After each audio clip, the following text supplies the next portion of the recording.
point out that today's training is being presented by Pro Bono Net in partnership with LSNTAP and the Northwest Justice Project with funding provided by an LSC TAPE grant. And with that, I'm going to turn it over to my colleague, Allison McDermott at Pro Bono Net. Great. Thanks, Jillian, and thank you all for attending today. We were very excited about the turnout, so we really appreciate your interest in this clearly really exciting topic within legal services, service delivery nowadays. So today what we're going to cover is online intake, and we're going to look at today how programs have implemented online intake and what some of the more experienced programs are learning about the impact of online intake on both their intake systems and their overall service delivery. And if you happen to be a multitasker and a Twitterer, please, we encourage you to kind of on the back channel join the conversation around this webinar using the hashtag LSNTAP. And Brian Rowe, the LSNTAP director, is on the webinar today, and we'll be monitoring that channel as well. So certainly if you have any questions or comments, that's a great way to communicate both with the webinar and also more broadly with our community.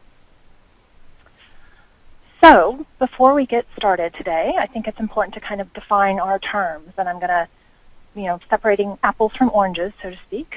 And I'm going to borrow a couple of terms that actually were used in last year's webinar around online intake and defined by my colleague Claudia Johnson here at Pro Bono Net. So you're all obviously really familiar with intake, and online intake doesn't really change that. Intake's still the process by which legal nonprofits use to accept or reject clients based on a set of articulated criteria. That doesn't change for online intake. It includes data collection, review, acceptance or denial, notification to your applicants, and then referrals for folks. What online intake changes are kind of two things. One is the application tool itself. That there's an actual online form that's going to collect your intake information. And then behind that tool, like other intake systems, is a particular system geared towards that accepting that online form. So the online intake system is kind of the tool plus all of the other components and resources that are required to process that application. Could include staff, a database, a staging area. Most kind of more robust online intake systems now include a staging area that's not integrated into your regular case management system until some type of conflicts check and eligibility screening has been done. It could include a callback queue. A lot of people are connecting their online intake systems with their existing hotlines. And it even could include a new web chat support to support the application. We're starting to see a little experimenting with that as well. So online intake, very similar to your existing intake systems. It is both a tool and then an existing system behind in order to support that tool. So before we get started and hear from our presenters, I wanted to do a little bit real quick and just find out who we have on the call today. There are right now 81 of you on the call, and we want to find out, are you doing online intake? So as our presenters go through their presentations today, they'll have a sense of who's on the audience. So I'm going to do a couple of polls really quick. So Jillian, if you want to push out the first one. Sure, the first one's pushed out. Great. So are you currently doing online intake? Please go ahead now and just click yes or no.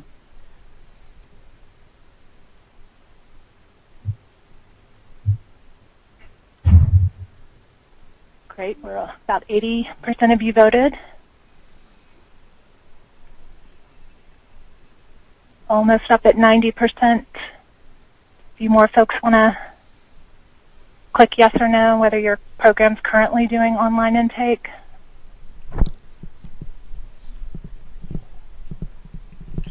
Okay. All right. We'll go ahead and close that poll out.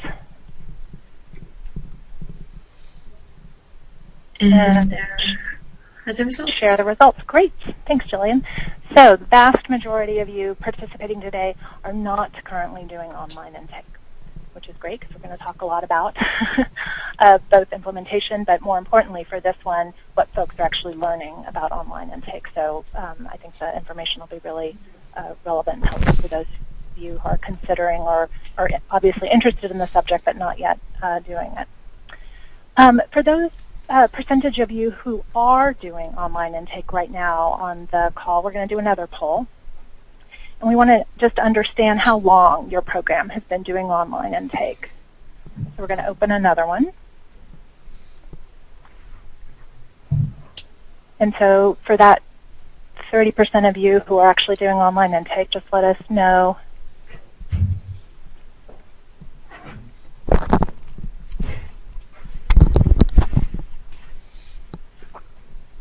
Great.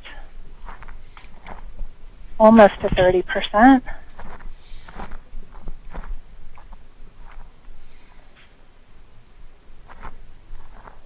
Okay, I think we'll close out that poll then. Great. So today, not surprising actually, and a really good intro into what we're going to look at now, but the majority of those of you who are doing online intake have been doing it very recently, within the past year, or even just launched. And a little less than half have been doing it for more than a year. And that's really exactly a great demographic and represents actually the trend that we see kind of more broadly when we look at online intake and legal services. So that's great. Thanks, Jillian. We'll go ahead and close out that poll. So let's look a little bit more broadly then at across the country who's doing,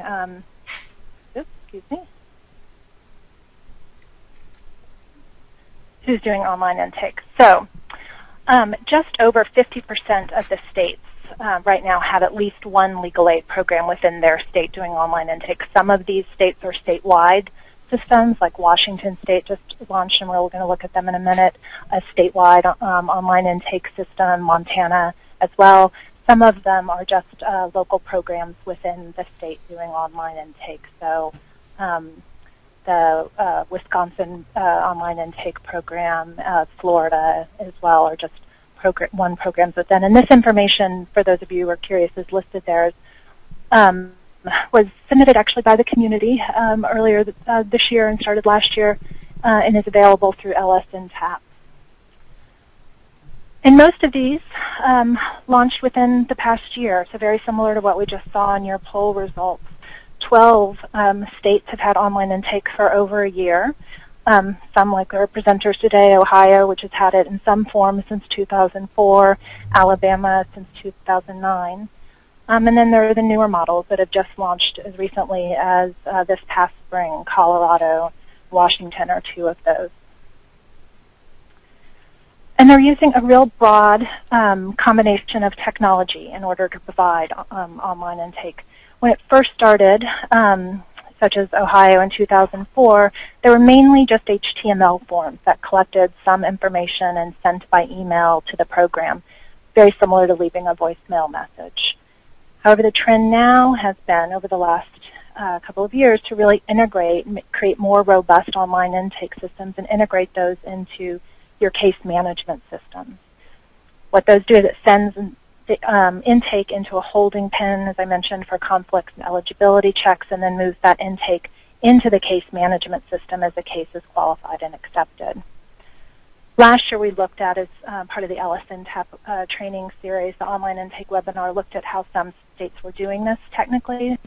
It's a good reference for those of you on the call who aren't doing online intake and are interested. I encourage you to look at last year's webinar in terms of how technically some of them have been implemented. LSNTAP also created an online intake guide on their site this past year too that also walks folks through these technical differences. We're also now starting to see a lot of triage interviews integrated into online intake systems. This is an attempt to provide each user who completes the online intake with helpful information, regardless of whether they qualify for services or will be called for or told to call for follow-up. You will actually hear on today's call from Utah about their triage system, and I'm going to walk through a more recent one, Washington, in just a moment. And in addition, Illinois, our other on the map, just received a TIG grant last year, and they're in development this year, creating their own online statewide online intake system that's going to use a custom rules-based technology, which we're, as a community, excited to kind of watch and see how that grows. So you can tell on this slide the kind of different options that are out there, and they, as I mentioned, range from kind of just a straight HTML form to this more robust case management integrations. But before we dig into kind of longer-term outcomes with our presenters, I just wanted to look really quickly at the initial experience of a triage model for you to keep in mind as you hear from programs on this call who've had online intake systems for longer, for years. So 7 months ago, Northwest Justice Project in Washington State launched a really robust triage online intake system using A2J with their legal server case management system.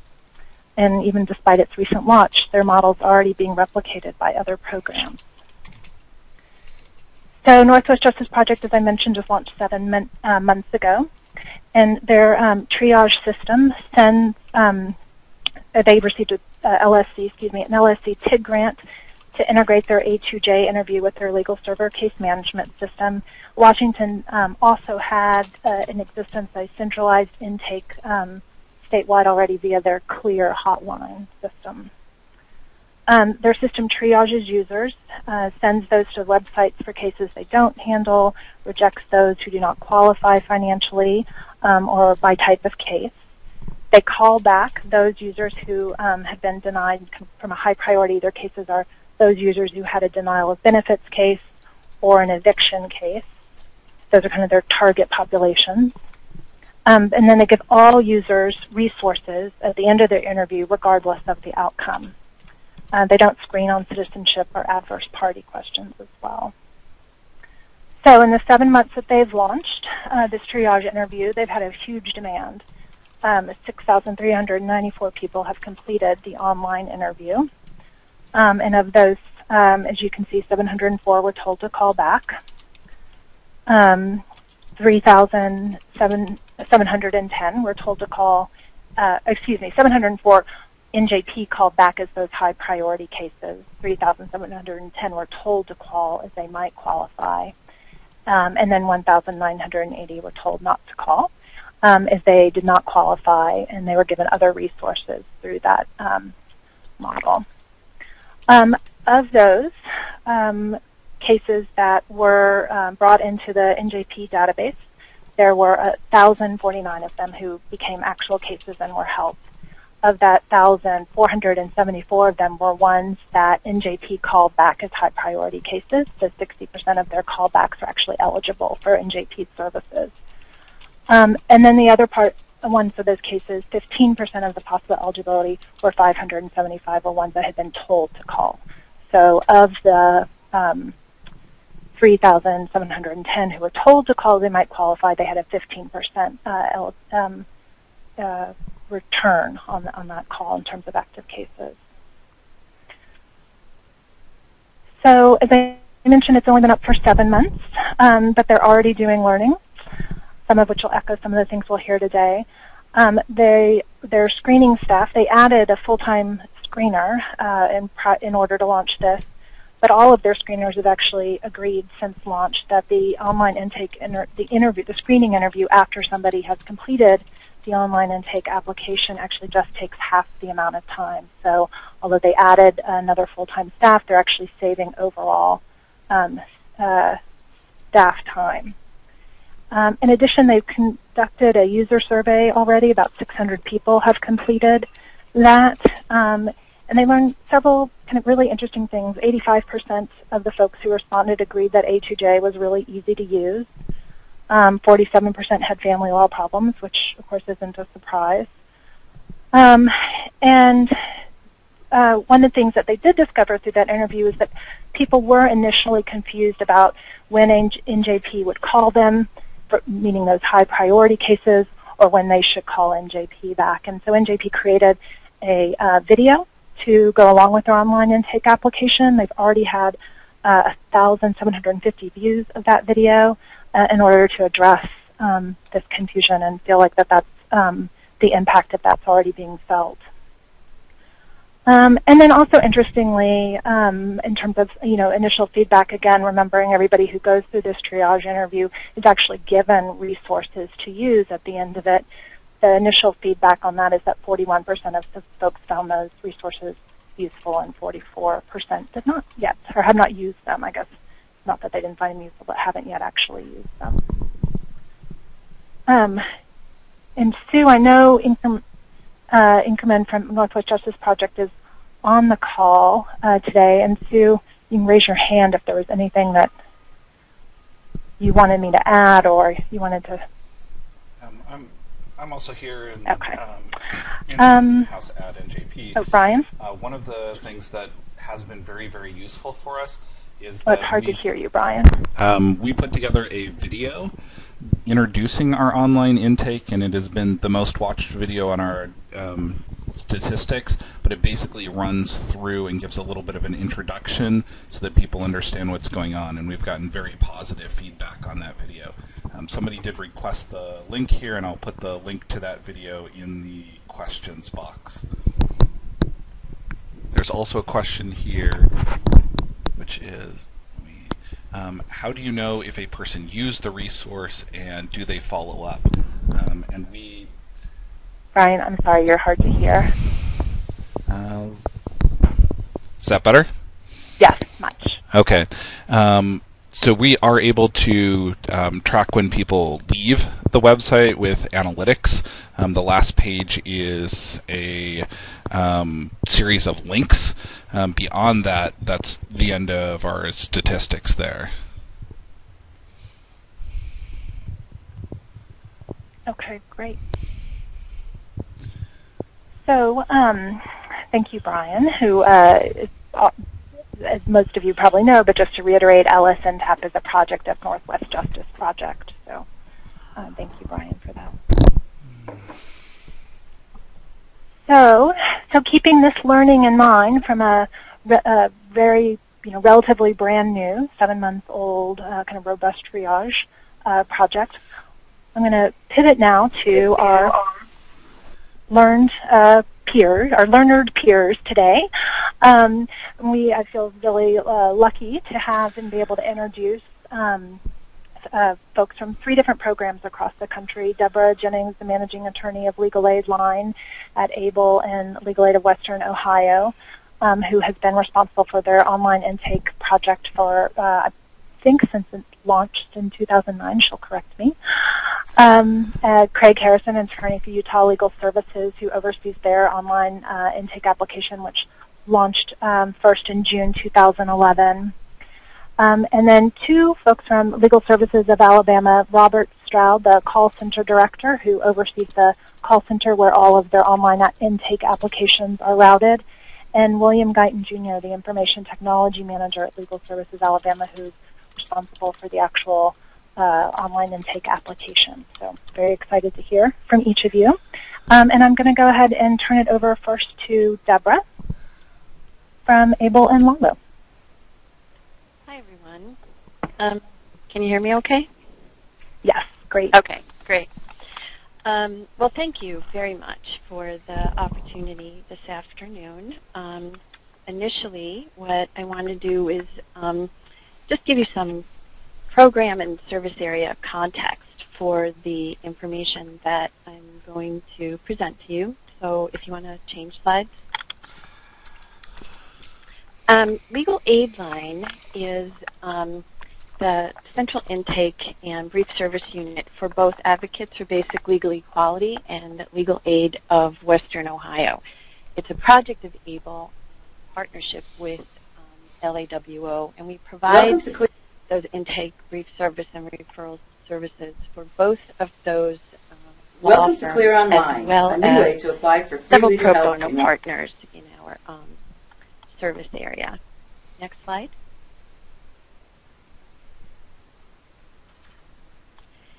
So the LAWO and ABLE service area encompasses the northwest and west central corner of Ohio. This gives you a little perspective about the size of our service area, both geographically and by population. The total population of that part of Ohio is about 2.8 million, And of that, approximately 350,000 folks live at or below the federal poverty level. Our service area encompasses 32 counties. We consider 2 of those to be urban counties, having the cities of Toledo in Lucas and Dayton in Montgomery County. But the majority of the service area is rural. One of the big pushes for online intake in both law firms and through Legal Aid Line was an effort to try to level the playing field a bit geographically for those folks seeking legal services in our service area. Next slide. So a little information, or by the numbers. This information is specifically from 2011, but it hasn't changed all that much within the past 3 or 4 years. So Legal Aid Line receives approximately 32,000 requests for help each year. That can come from members of the bench, members of the bar, and also folks seeking legal assistance. Of those 32,000 requests, we complete approximately 25,000 applications for assistance. We have 3 intake access points. Folks can walk in any of those offices that you saw in the previous slide. Our telephone system, which is an automatic callback system, is also another point of access. And then, of course, we have online intake. About 3% of applicants are walk-ins. About 60% of our total intake traffic is phone traffic. And about 37% is online. It's been running about 1/3 of total intake traffic since we first initiated online intake back in 2004. It has bumped up a little bit recently, about 37%, but we think there could be other reasons for that, which I'll share with you in some later slides, just a little bit later on in the presentation. You can go to the next slide now.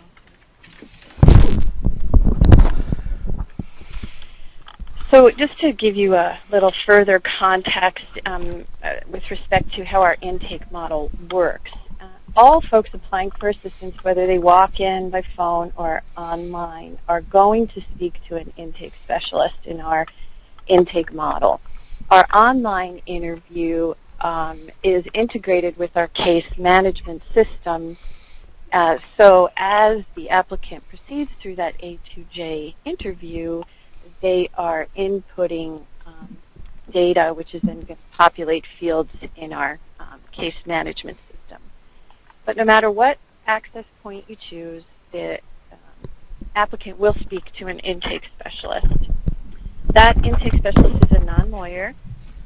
They screen for issue and financial eligibility.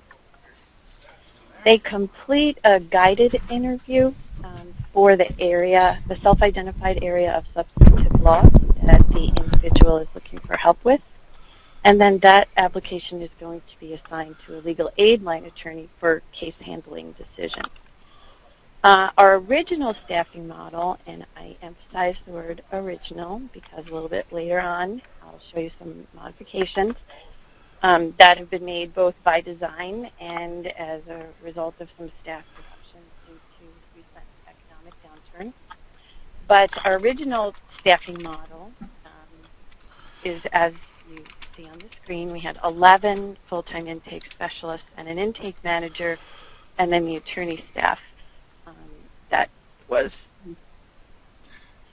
8 full-time equivalent staff attorneys with a supervisor and a manager. Our original hours of operation we're also walk-ins Monday through Friday, 9 to 5, and telephone 9 to 4. Our telephone system, it being the automatic callback system, has a queue process. So folks who call in have the option of being placed in a queue, and then their call is automatically returned when their place in line is reached. You can switch. Our online application is available 24 hours a day, 7 days a week. So I thought, since we have had some form of online intake for almost 8 years, well, actually 8 years, perhaps some demographics would be helpful to the folks on the call, both those who are new or who have some experience with online intake. We have started looking significantly more closely at this data, especially in a time of more limited resources to determine where to best place those resources. So with that in mind, some information about our applicant demographics. Along gender lines, we see that our walk-ins are about 50-50 male and female. Our telephone is also fairly even, but our online applicants are female, almost 3 to 1. You can switch that now. By age, we were a little surprised by these demographics. We thought that online would or could be significantly younger, but you see it's pretty even in the 20 to 40 age group. Most of our walk-ins are a little bit older, and our telephone demographics don't look that different than our online demographics by age. Next slide, please. We also took a look at ethnicity with respect to the application access point that was chosen, and we see how we walk-ins, 53% identify as black, telephone 50% identify as white, and online our applicants 72% identify as white. Next.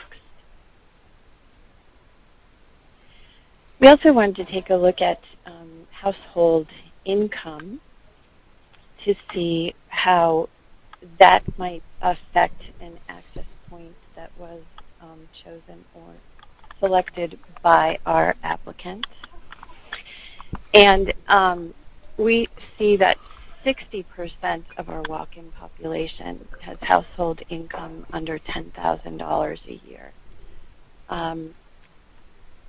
50% of our telephone applicants are under that $10,000 range.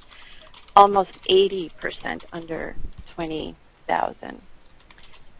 We have to reach 30,000 to reach that 80% margin for online applicants. Next slide. Education is also a demographic that we look at, and the most significant, I think, piece of this data is the our walk-ins. We ask for the highest level of education that an applicant has achieved. So high school diploma means completion of the 12th grade with a high school diploma. Some high school could be leaving high school prior to receiving that high school diploma, just to clarify what that means. But on this particular slide, you can see that the biggest switch between telephone and online intake is that for the second level, or the 28%, it flips between some college and the phone, which is some high school.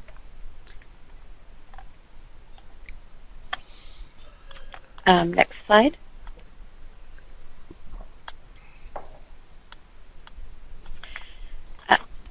A couple of other demographics that we look at Legal Aid Line when we're evaluating our overall access and intake points is geography.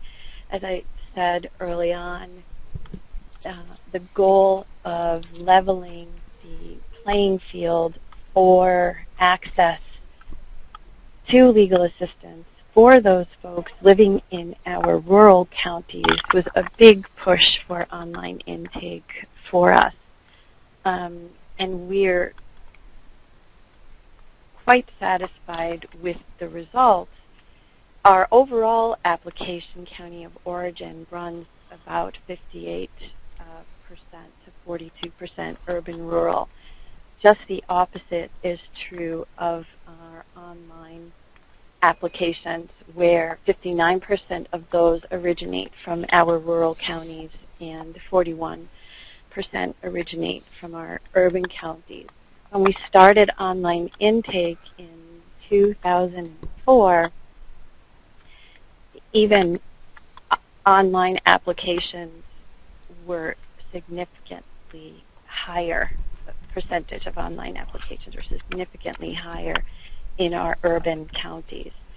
We have watched over the past 8 years or so those numbers first equalize, and now the rural counties surpass the urban counties in applications originating from the rural counties. We also look at where folks access computers, and we were surprised at and this number has increased over time as well, but in 2011, at least 66% of those applying online were accessing a computer from either their home or the home of a friend or relative. We really thought that the library or other public sites would be significantly higher, so that was a little surprising to learn. Next slide.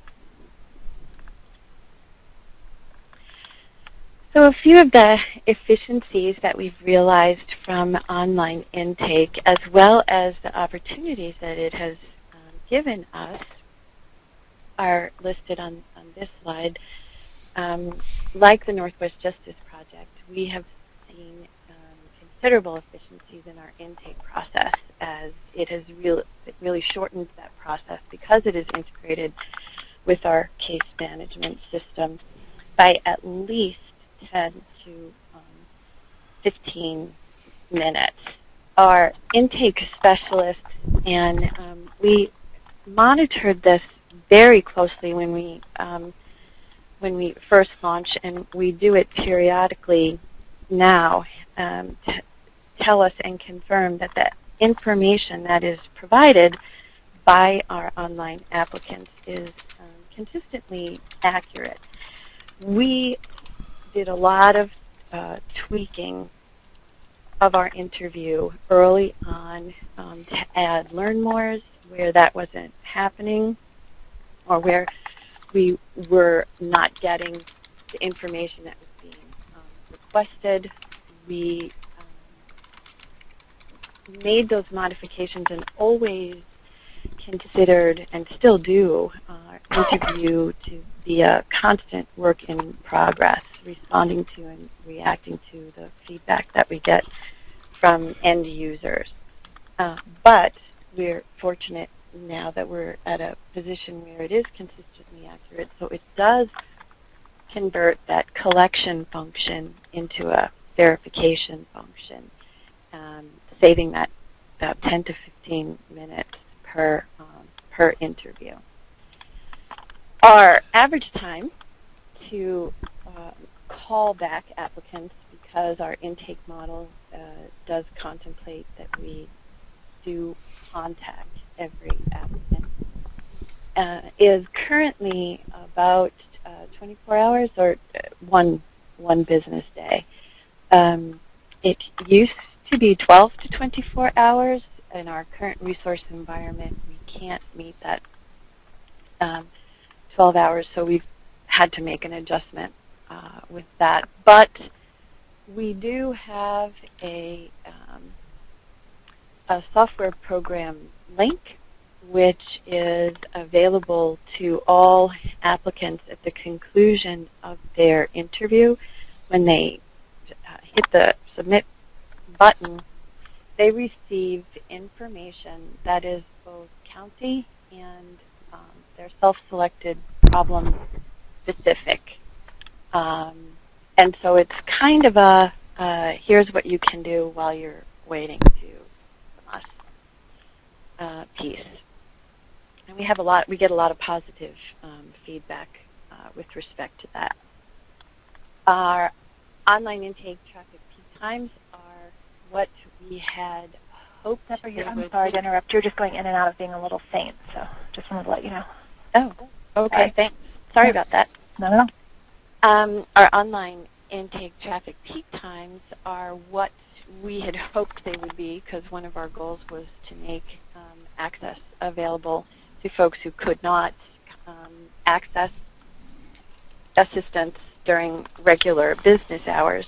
Our afternoons, evenings, and weekends.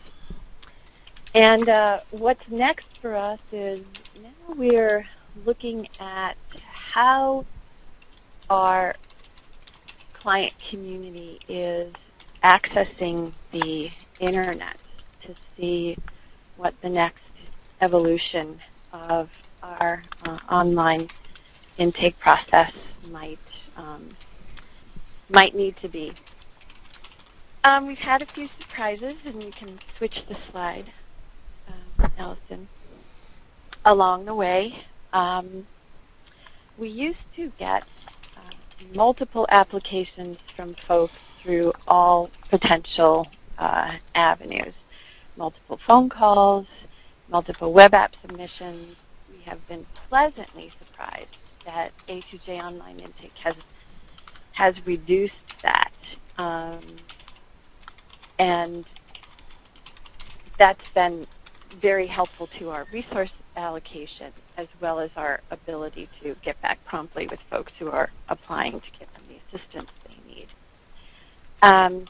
No matter what kind of a warning, no matter what kind of information we have put on our A2J interview, applicants with emergencies and deadlines still apply online. We had originally put up a warning, and it's still there, that says if you have an emergency or a deadline, this might not be the best way to apply, because it's going to take us at least one business day to get back to you. So rather than attempt to beat them, we joined them, and we modified our online intake review process to just simply accommodate the fact that if it was available, that's what folks were going to use it for. So we made those modifications to the way we processed our online intake applications so we could catch those. But one thing that we constantly need to do,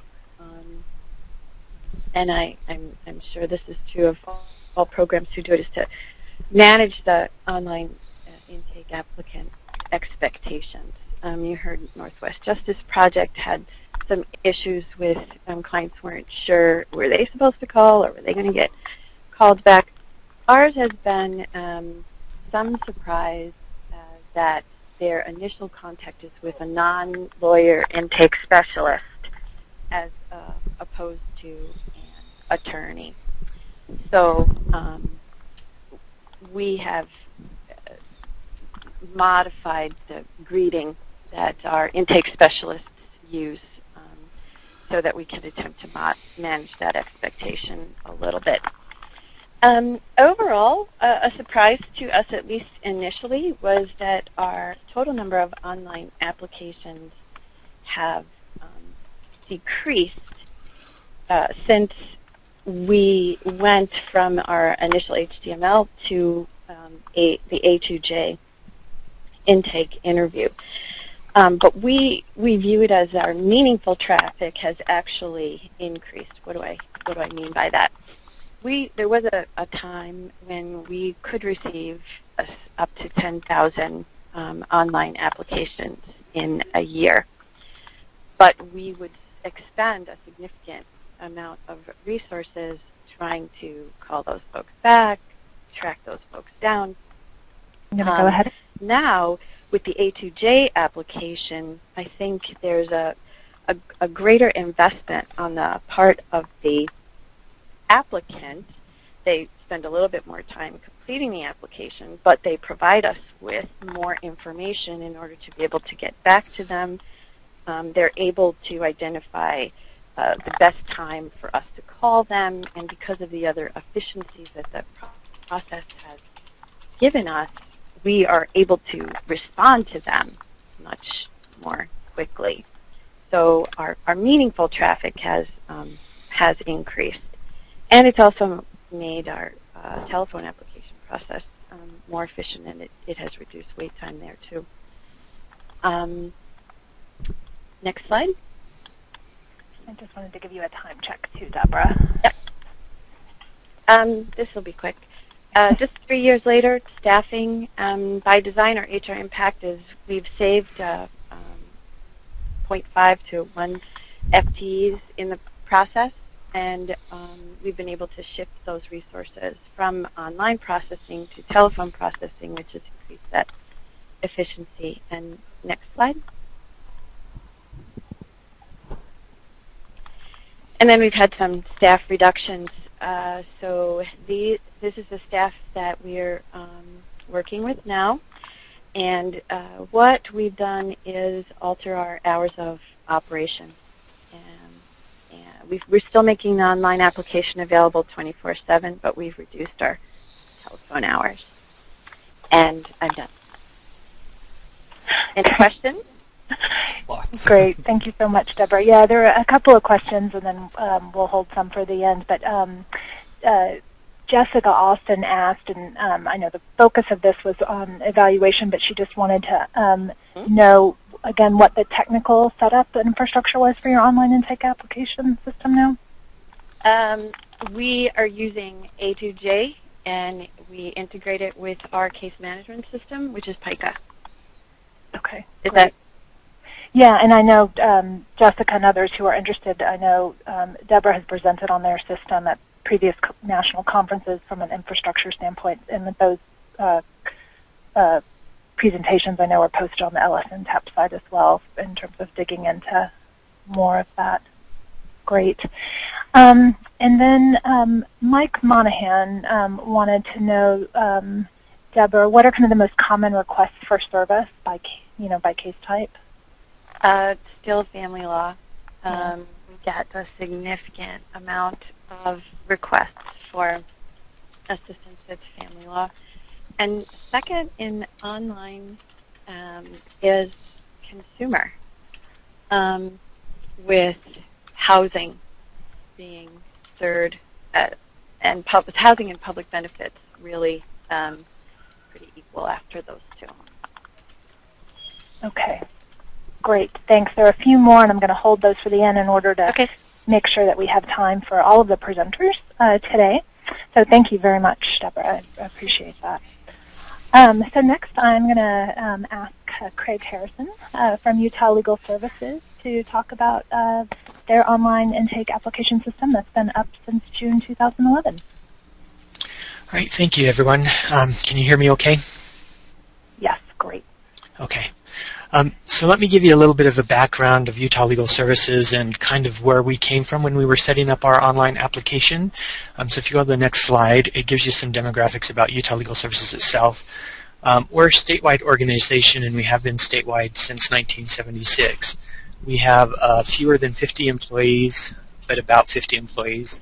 We have 4 local offices throughout the state, and currently we receive about 20,000 requests for assistance annually.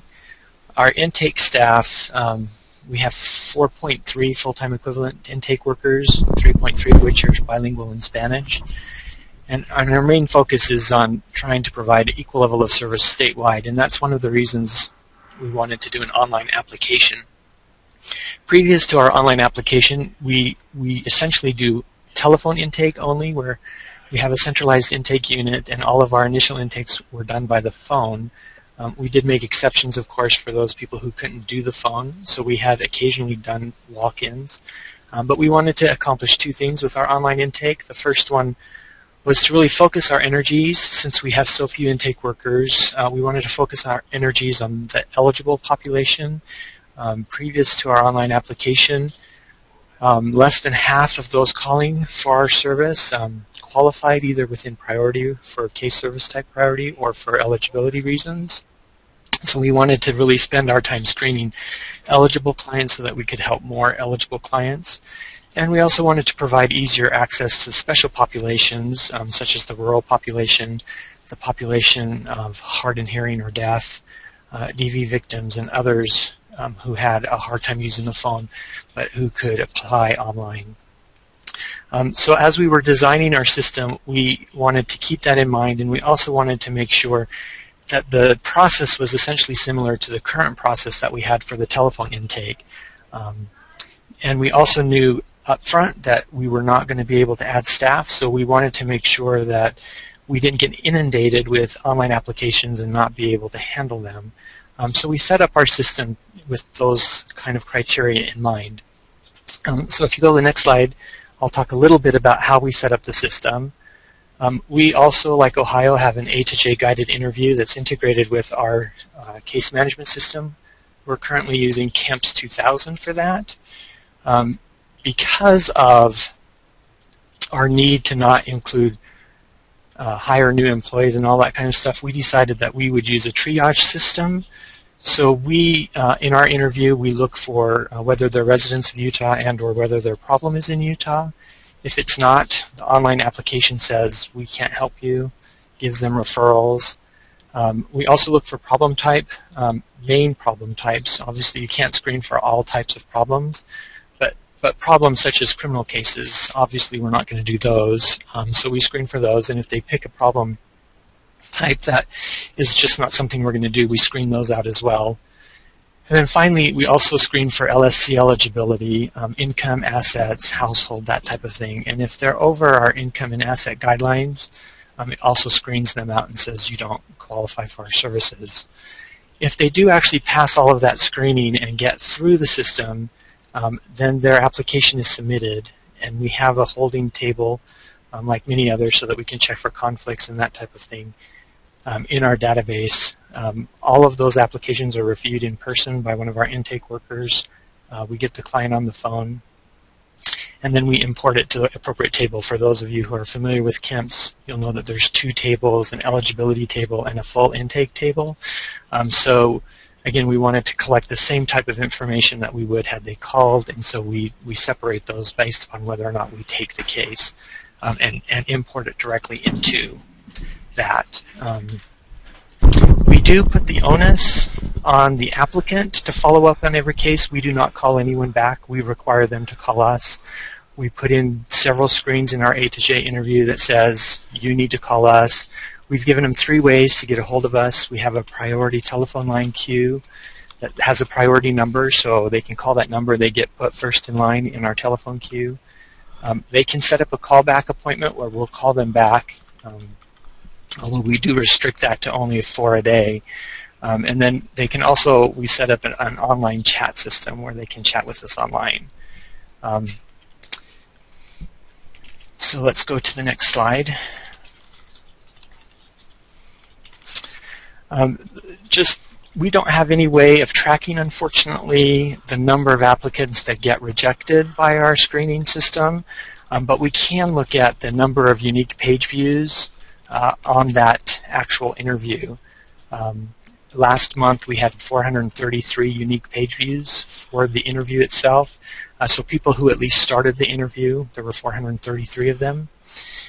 We actually received 87 submissions. So the system screens out about 80% of the clients that go through the system, whether that's because they quit using the system or whether they get rejected because they're over income or whatever. We have no way of knowing that, unfortunately. That's one of the things that we would like to add to our system, is being able to track when they're getting kicked out and why. So we really only receive about 20%, and like I said, it's 87 last month.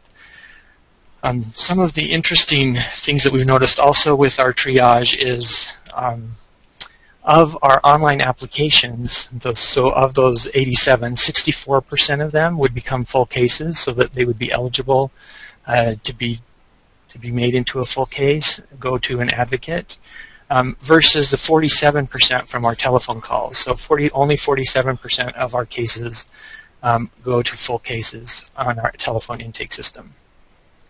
And also we've noticed, and we were really happy with this because this was our focus, was try to get people to go through the online application so we could focus on LSC eligibility. 87% of our online applicants are LSC eligible, versus 55% of our telephone intakes that are LSC eligible. Also, we've noticed that since our online intake system has gone into place, we have actually received less calls. We were receiving about 22,000 applications a year prior to our online intake system going into place. And like I said earlier, about 20%, we get about 20,000 now. And as I look at the numbers, the total intakes that we do each month has decreased by about 10 to 15%. And of course there could be other reasons other than our online system, but this is just a comparison between our online system versus prior to our online system. Let's go ahead and go to the next slide. Like Northwest Justice Project and Ohio, we've noticed as well that the eligibility screening time has decreased for our online applicants. When I did a review of the actual minutes on the phone with our queue system, it only reduced it by 2 minutes, but there's a lot of variables to that that don't make that as accurate. Staff pretty much all agree that it reduces the time by about half. And I've actually done an online applicant versus a real live one. And for me, I don't do intake every day, it probably reduced my time by 2/3. So it was a lot faster for me to just review the information and make sure that it was accurate, as opposed to trying to gather the information as I went through the process. Also, we've noticed that because of the system, there is a greater availability. We were hoping for higher statistics on rural versus urban, but on our online application, we have about 55% of them are urban versus 45% rural, and on our regular telephone calls, it's 63 and 37%. So the rural population has increased percentage-wise, but we had hoped that it would go even higher than that.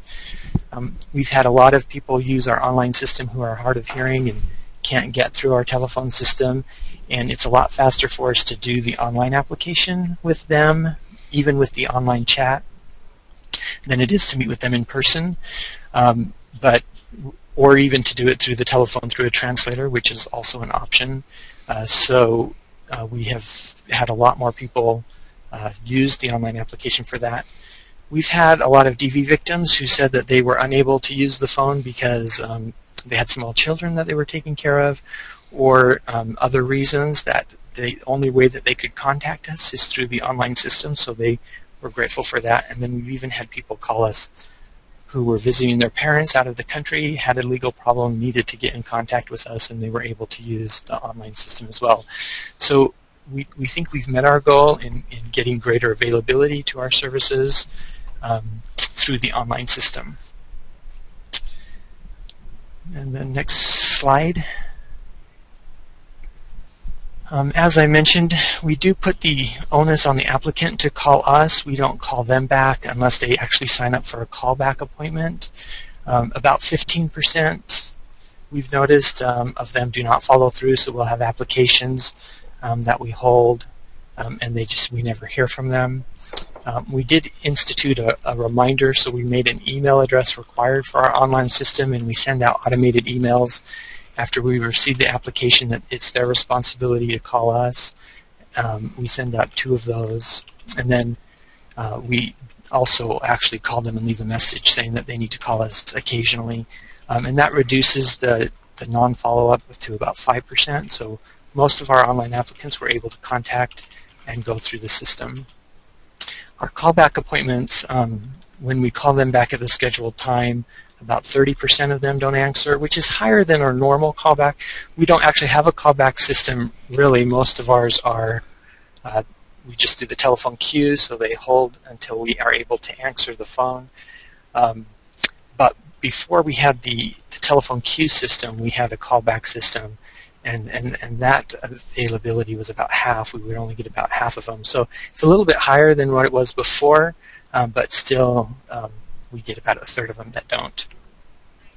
And we have found, as we verify the information, that a lot, well, not a lot, but probably I would say about 10 to 20% of the applicants don't put in the household and income questions properly. They either put in their net instead of gross, or they count people as part of their household who we don't count. So we have gone back into the interview and tried to clarify who counts as household, who doesn't count as household, and that type of thing, to try to have that percentage go down. But we have found of all the errors that those are the biggest errors that we get, is the LSC eligibility. But as you notice from before, still almost 90% meet that criteria. So there's only about a 10% turnaround that we've had to reject after the fact because they don't qualify. And the other data that they submit has been accurate for us. So we don't allow them to put in a lot of information about their problem. We do that in our follow-up calls. So we're really just getting demographic information mainly, and of course all of that is correct. We have noticed that we still have a problem being able to contact clients because we still only have limited hours of operation for our intake unit. Even though our online application is available 24/7, the follow-up of that application is still only open between the hours of 9 and 2 every day.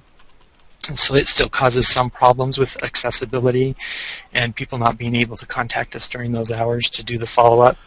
So we're looking at ways that perhaps we can try to increase that. But overall, we feel like our online application has met the goals that we set out to do it with. We're hoping to translate it into Spanish to be able to get more accessibility as well. We want to develop more defined referral pages. And we've liked the A to J system so well that we've actually are in the process of doing automated intake script for our intake workers who will use essentially the same system, although more detailed since they're doing a full intake, using the A to J system and then importing that information directly into our database. And I think that's the end of my slides. So any questions? Great. Thanks, Craig, very much. Yeah, there are a couple of questions. Actually, Mike Monahan again, some great questions. So first he was wondering how you deal with duplicates, or is that an issue? Yeah, we import all of the information into a holding cell, and in the holding cell we're able to check for duplicates and conflicts, and so we catch the duplicates at that point. And generally we do the duplicate check as they come in, and then put a note in, this is a duplicate or whatever, so that when the person calls, they can just tell them up front, looks like you already called us, and that type of thing. So we check those while they're in the holding cell. Okay, great. And in terms of the answers, if anybody who's attending has follow-up questions to something, please just go ahead and type those in the question and answer box, and we'll make sure those get answered. Both actually, Mike Monahan and Martha Delaney, were wondering in terms of how you've publicized your online intake application to potential clients. We didn't do a whole lot of publicizing. We focused mainly on, again, the populations that we thought needed more help to get through the things. So we publicized through agencies and victim advocates and those types of people through the clinic Hard of Hearing to do that. There is a link on our website, so anyone who goes to our website will see that we have an online application. We did send out emails to agencies and that type of thing, but other than that, it's just kind of been as people notice it on our website and that type of thing.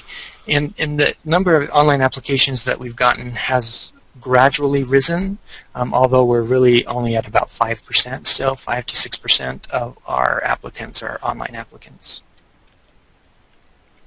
That's interesting, and you guys launched in June 2011. Debra, I don't know if you're muted or not, but you guys have been on longer and have a larger percentage of your applicant pool is online. Did that go up over the years?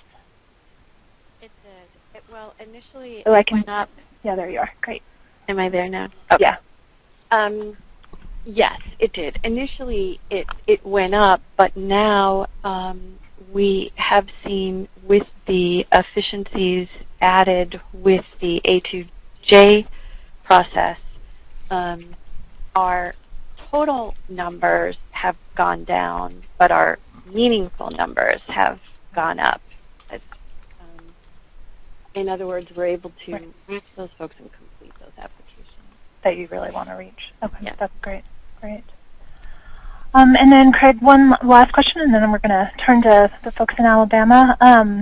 Mike Monahan again wondered, he said we all have return clients, especially in small towns and rural areas, and was just wondering if there were any anecdotes on conversion from walk-in clients to online clients. I'm not quite sure I understand what the question is. We have surprisingly noticed we have not noticed that the number of duplicate clients and duplicate applications have gone down with the online. We have noticed that it's just another way for people to apply, but we do catch them quickly. But it is interesting. We'll have people call us, and then we'll reject them in our intake unit, and then 10 minutes later we'll have an online application from them. Or vice versa. So, but we have not been doing walk-in clients for several years, and so we don't really have too many walk-in clients that even try. When people walk into the office and want to go through intake, we actually have a phone available in all of our offices, and if they're capable of using the phone, we just put them on the phone. Okay, great. Thanks. I think that addressed it. Great. Thank you very much, Craige. Really appreciate taking the time today. So going to turn now to Legal Services of Alabama. As I mentioned, has also been up since 2009. And I'm going to turn it over to Robert Stroud, the director of the call center there, and William Guyton, Jr., their information technology manager. Well, hello, everyone. I'm Robert Stroud. I'm the call center director, and I'm going to be speaking about briefly about some management issues and perspectives. And William's our information technology manager, and he'll address the tech issues. So just as a point of reference, Legal Services Alabama is a statewide law firm, nonprofit, primarily funded by Legal Services Corporation. We have 8 offices statewide and 2 call centers. We did have 4 call centers, and we had to, due to budget reductions, we closed a local office and 2 of our call centers.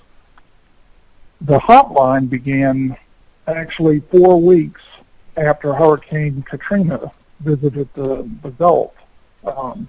In August 2005, we were able to get some emergency money to set up a hotline for the hurricane victims, and it rapidly grew from 1 attorney to a full-fledged call center.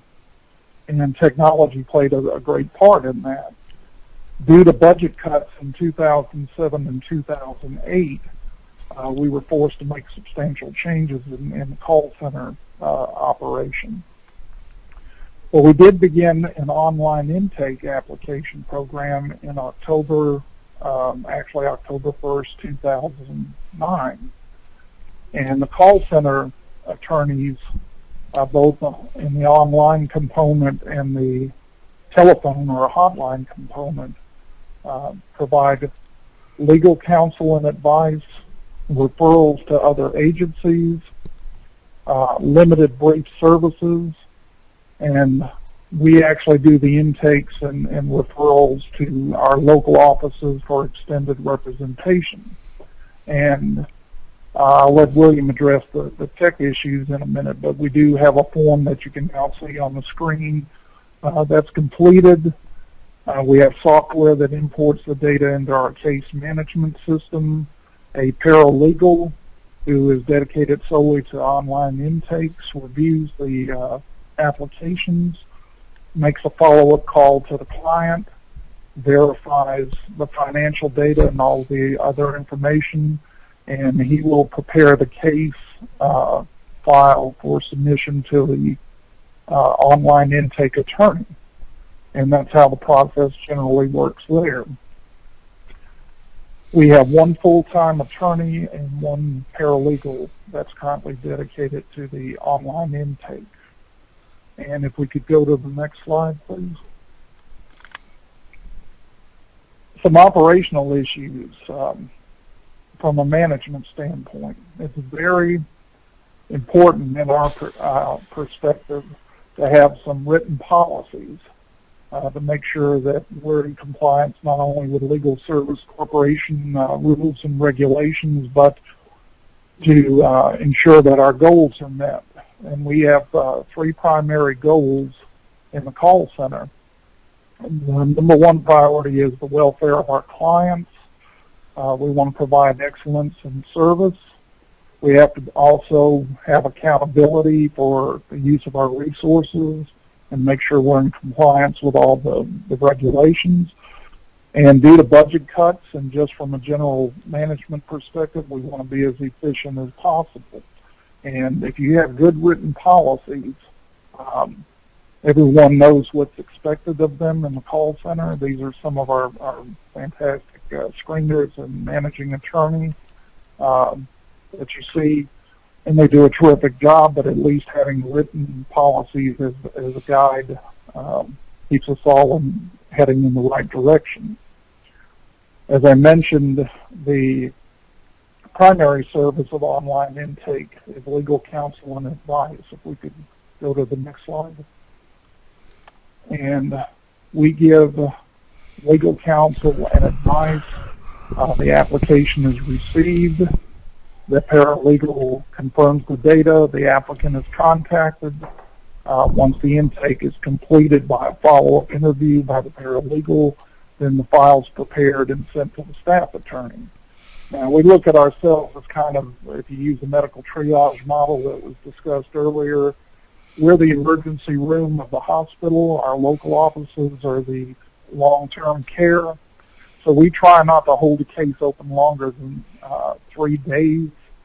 And if we cannot reach the applicant on the first try, then we have a reminder to try and contact the client within 3 days.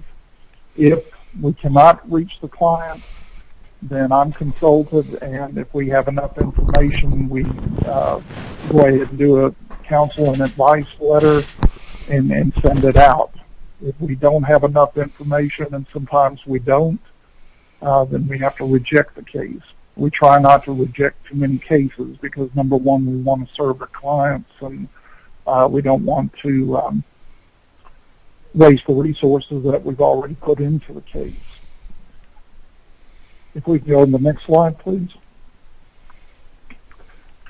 Another service that we provide is direct referrals. Now, that can be either to one of our local offices for extended representation, or we do interact with social services. We do a lot of what we call holistic legal practice, and that is the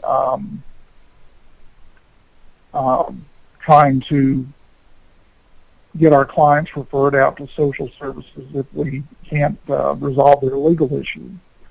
And that's very important. Again, we follow a similar track where we process the file, get it sent down to the local office, and an attorney is assigned to represent the client in extended litigation.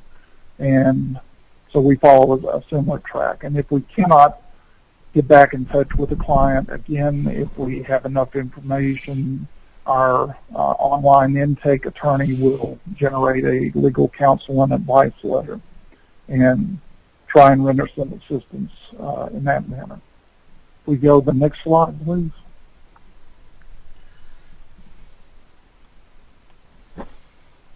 We also have a partnership with our state bar and some local volunteer lawyer programs where we can supplement our limited resources by referring clients to pro bono attorneys. So again, the applications received follows a similar intake process, and the file is sent out for consideration by the volunteer lawyers. Now, before it's sent out, we actually have the intake referred to one of our call center attorneys to review the legal issues, speak with the client, ensure that they have a case that's appropriate for a volunteer lawyer, and if it passes through that screening process, then we'll go ahead and work it up for an outside referral to one of our volunteer lawyers. And similar to our other procedures, if we cannot get back in touch with the client, then if we can have enough information to give counsel and advice, we'll generate a counsel and advice letter and close the case in that manner. Next slide, please. And the overall impact on our intake is that we are a 24/7 operation. The average hold time on our phone system is about 20 minutes, so a lot of our clients prefer to use the online intake process. Now, this data is from September 11th through August of this year. So for that reporting period, we had 13,962 cases that were accepted in Legal Services Alabama. 53% were field office cases, 28% was through the call center hotline, 10% came in from other referrals, out-of-state programs, former clients, 9% for this reporting period came in through online intake. But it is expanding rapidly, so we're challenged in that we have one full-time attorney and one paralegal. We hope to expand if funds are available and pick up some more help in that area. And then we've got, next slide, please. So out of the 9%, we've got 1,287 cases that were accepted. 72 cases were rejected for various reasons, and 542 cases were referred to our pro bono partners, which is our volunteer lawyer program. So we have quite a challenge in that one attorney is handling those cases right now. We can farm some of them out to some of the other call center attorneys if we really get overloaded. So we're managing quite well in that area. Just a couple of points that I'd like to make, and then I'll let William talk about the technical issues, is Legal Files is our case management system. We're currently transitioning to another management system called Legal Server, which William will talk about that. Our demographics of online intakes are similar to our telephone intakes. There's not much difference as far as the demographics. The online intakes mirror the telephone intakes. We have call screeners and a paralegal that contacts the client to verify information or speaks to the client in real time. We have a 90% acceptance rate of the cases that we do get. Of course, our clients have to meet the 125% of poverty guidelines, And our case management system generates reports that we use to evaluate the management of the system. Our non-financial data is validated by the client interview conducted by our paralegal. And no-show issues are related usually to our inability to contact clients back. Either their phones have been disconnected or we're unable to reach them. So again, we do try and provide counsel and advice. So we're having a very positive experience with our online intakes, and we want to see the program expand. And I'll turn it over to William for the technical issues. All right, can everybody hear me okay? No, William. No, I got it. Talk louder into the phone. All right. Yep, that's perfect. Thanks. Okay. Can you hit the next slide? Thanks. I know we're getting short on time, so I'll run through this fairly quickly. But as Robert said, our call center was a direct reaction to Hurricane Katrina, and online intake was a direct reaction to a question that the call center director at that time had, which was, what do we do with the people that are still sitting in the queue waiting for service when we get ready to close get ready to close the call center? And online intake was our option, is what we came up with to provide potential clients that had called in to give them an online intake option to go through the triage process. So one of the things that we do in order to drive people out of the queue and onto the web, if they have web access, is we actually play a recording in the queue every few minutes that says, basically, if you have internet access, you could be doing this online, you could be doing this intake online. And we have seen, every time that plays, we do see people hang up the phone, and we hopefully assume that they're going to go online and do an online intake. But online intake was really a reaction to, again, what do you do to those 5 or 10 or 15 people that have been sitting in the queue and you're getting ready to close down the call center for the day? The current technology we're using, as Robert alluded to, is using a piece of middleware called Form Router, and it's a fairly easy and inexpensive way to get a form up on the web, a fillable form, and they support all kinds of different page language descriptions. We chose PDF initially because that's something we were used to working with, and we were able to generate the form fairly quickly. In fact, as I recall, we went from concept to launch in probably less than 90 days, and it's very inexpensive to do. So from a we need to get something on the web to be able to give people an option. It's a very powerful technology and relatively inexpensive to do. We have a process by which we go back through the call center and our intake screeners and basically ask them, what can we do to this form to help you and to help the client? And a good example of that, this says we're in our 4th version of the form.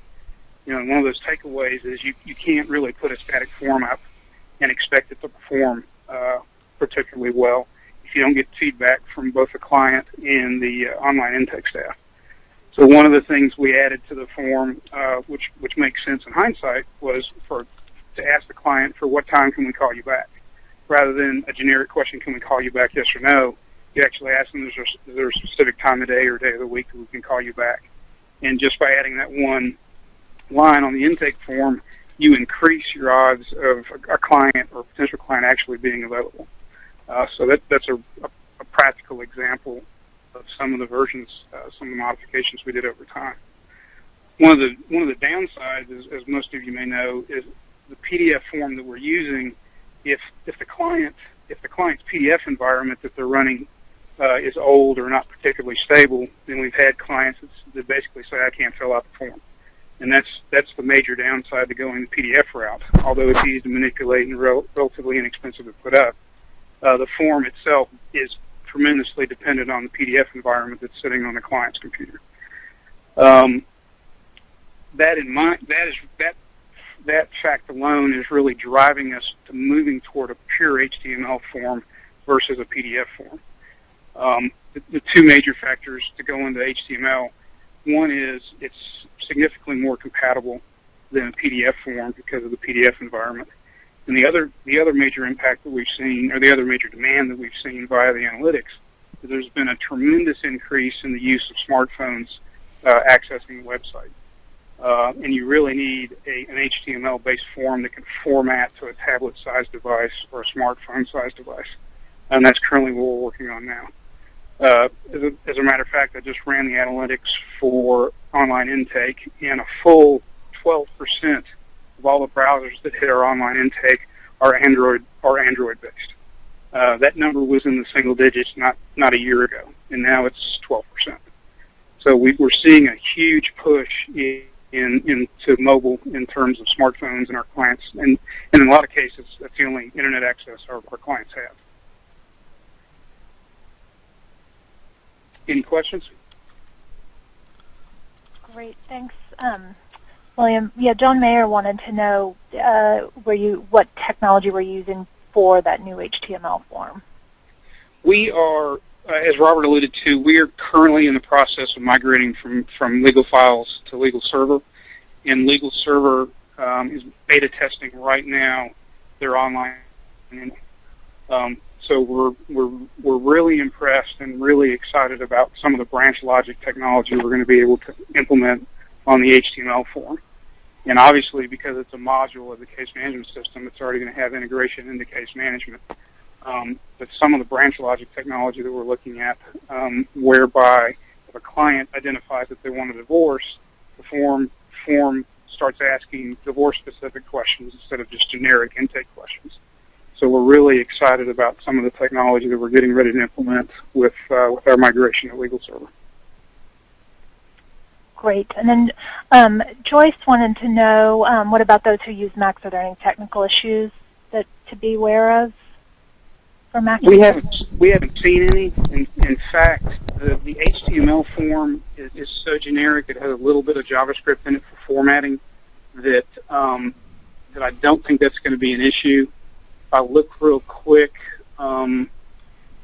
in the last 30 days, 6% of the total web traffic has been Safari-based. So the Mac folks, again, you still have the PDF issues that you have depending on your PDF environment. And we're hopeful that a pure HTML environment with very little JavaScript is going to be significantly more compatible with a lot of different platforms and a lot of different browsers. Okay, great. So let me just see. So where's Jen? Thank you very much, William. That was really helpful. And Robert, I appreciate your time and expertise in sharing that with folks today. Wanted to let you know we're going to go ahead and take some of the questions that are still coming in on the Q&A chat box for all four of the presenters, but also wanted to have up while we do that their contact info, and certainly if you still have questions after today's webinar or something more specific that you wanted to discuss rather than this format, certainly feel free to reach out to them. Looking back on the questions, a couple of people asked, and Debra, and I at least I know in Ohio this is true, and let other folks answer, but a couple of people asked, are folks doing online intake out for non-English speaking populations? And I believe Ohio has a Spanish online intake? Yeah, with the TAG grant, our LAWO translated the A2J online intake into Spanish, and folks can take a look at that at www.legalaidline.org. And that also populates the case management system. Okay, great. And actually, Debra, as long as you're, John Mayer asked, and although he's left, it would be helpful for other people to know too. He was wondering whether you thought that will more online intake applications result in kind of more FTE savings, staff savings for Ohio, and this could probably be, more broadly answered by other presenters as well. Yes, we've seen a savings of about 1 FTE over switching, of course, from our HTML-heavy application process to our A2J process. It just shortens that initial contact time by at least half. Okay, great. Thanks. Robert Doggett wants to know if this could go to any of you. Have any of you noticed kind of noticeable differences between the level of poverty from people apply online and telephone? I know, Debra, you addressed a little bit of this in your slides. And how much difference is that? Craige or William or Robert? Any thoughts there? Well, this is Robert. The only demographic that comes to mind is the income levels tend to be the same, but of course the ones that apply online tend to be younger. They also have access to more technology. We do have older clients that go to public libraries and use the computers there. So it's interesting that since our clients are at the poverty line, they can at least access in one form or another the technology to get through to us on the online part. So that's quite interesting that they can get to us through the technology resources available to them. Okay, great, fabulous. So I'm going to take one last question and ask it of each of you, and then to let folks know who've put any questions and answers that you've typed in that we did not get to, we'll follow up via email after the webinar along with the materials and the presentation recording online. But just to ask each of you to answer briefly, again, Mike Monahan, thank you very much. Would you do online intake again? What would you each say kind of was your major lesson learned at this point in your stage? I think we would not only do it again, but we will continue to do it, and we will likely tweak it as we learn more about how it enables us to provide service and access with even fewer resources for our program. What it has given us in terms of access for our rural counties, I'm not sure we could have gotten in another way. So my answer would be yes. Great. And this is Craige, and I would say yes as well. We actually had a discussion of whether or not we could force everyone to go on the online application just because of the cost savings that we have as far as time goes and efficiency in following up with the applications. Of course, that's unrealistic, but the online application, I think, has, again, brought some accessibility to people, not as much as we would have liked, but some accessibility to people that weren't able to access our services before. It has brought us more efficiency, I think, as well in those applications that are submitted.